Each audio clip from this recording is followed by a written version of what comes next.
Hello everyone, my name is Thanh Sơn Pham, a postdoc at the Australian National University working with Professor Hervé Kauchich. Today I'm pleased to present my long-term research interests about a passive seismological method to study Antarctic ice sheet. As you can see in the map, Australia has a special national interest in Antarctica, where it claims 42% surface area of the continent. The continent is vastly covered by thick and permanent ice sheets. At some places can be up to 5,000 meters. The ice sheet is of special interest in the climate system because it potentially responsible for around 70 meters sea level rise. In this study, we can present a novel approach to study the ice sheet using passive recorded seismic data and some interesting applications.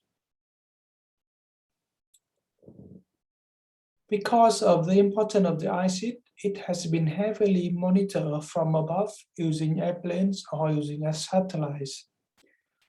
It is possibly because those techniques can cover a large area space with minimum increase in logistical supplies. As a result of those area surface, there are details eye thickness map and bedrock topography is compiled from radio echo sounding profiles. Map of surface velocity featuring the glacier is also constructed using InSAR technology. Satellites and airborne survey provides near real-time activity at the ice shelves. For example, it can be used to monitor iceberg discharge at the ice shelves terminis. Although the ice sheet is well monitored from above, wet beneath the snow cover remain largely unknowns. For example, there are several phenomena.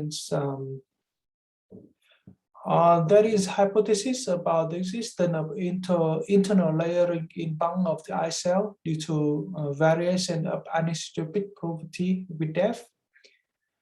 There is also evidence of sedimentary pocket beneath the ice, but not much about about the dimension of the pocket is known. We also don't know much about subglacial hydraulic system beneath the glacier. That is important to know because it could impact the glacier flow and their dynamics. As a seismometer sit on the ice surface and listen to signal coming from underneath, it has a great potential to uncover what hides beneath the snow cover. The first seismometer were deployed in the South Pole around 60 years ago, but not until the last 2 decades it witnessed an unprecedented expansion of both of seismometer networks across the continents. In this map on the left-hand side, it's around 400 seismometers deployed across the continents. The signal from the seismometer can be used to study the ice sheets, and this can be helped in the coordination with data from GPS or weather station also deployed on the ice surface, which are shown by the blue circle and yellow square in this map. In the following slide, I will present a list of research topics that has either been completed at ANU or being pursued in future investigation. Firstly, at ANU, we developed a technique called P-wave codal correlations, which use the reverberation following the first arrival from teleseismic earthquake called P-wave. Because the sharp impedance contrast between the ice and bedrock beneath it there is strong reverberations of seismic energy within this the ice layer. The autocorrelation technique helps to pick up the reflection signal from the ice bedrock interface. For example, those strong peak here in this plot. Those signal can be helped to can help us to image the dimension of these of the ice sheet. Early this year, we slightly improved this technique and apply it to a bunch of stations deployed over the Ross Ice Cell, the largest ice cell in Antarctica.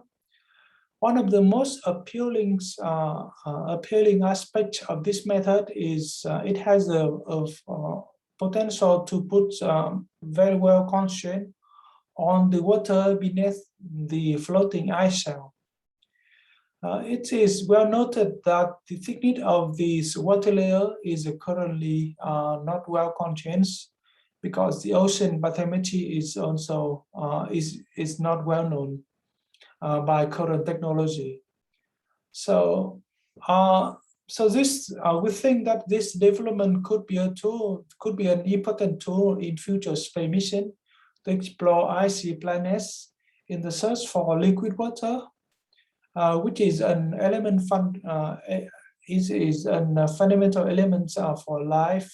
So we hope that this technique can contribute somehow to the search for life beyond Earth.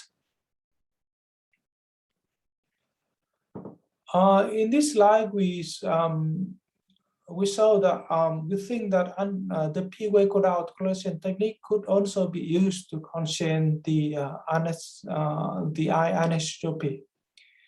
Anisotropy is a phenomenon where seismic wave travel at different speed as a function of direction, travel direction.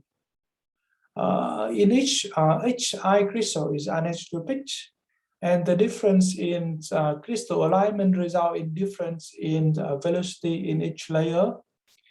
Numerical modeling, as shown in the left right-hand side, so that the variation in S-wave is larger than in P-waves. So there is a higher chance to observe phenomena, this anisotropic phenomena in the field with S-wave rather than P-wave. However, the signals in eyes cannot be, the S-wave signal in eyes has not been observed by any airborne techniques. So the autocorrelation techniques I mentioned earlier prove that it can be used to observe both P and S-wave signal within the ice layer. So it's offer a unique opportunity to constrain the anisotropic property in the Antarctic ice sheet. There is also a possibility to relate the temporal change of eye conditions with seismic signals. Particularly here, we saw that the amplitude of autocorrelation function can vary as a function of time in year. We use data from the from a seismic station deployed on the Greenland summit. We saw here the vertical and autocorrelation function. And it's pretty clear that the amplitude signal of the autocorrelation are stronger during summer months in the Northern Hemisphere from May to August. However, the mechanism causing this large amplitude signal in compared to winter month has remained under investigation. We are currently establishing a new collaboration within the Australian community to assess seismic data collected principally by Australian researchers. For example, we will have access to the spiral arm seismic array that will be deployed later this year in Aurora Basins near the Casey Research Station. This project will be funded by ARC. We are also seeking for potential collaboration with the Millennium I-Core science teams to investigate the geology condition around the drilling sites using our passive seismological methods. This brings me to an end of my talk, and I thank you for the attention.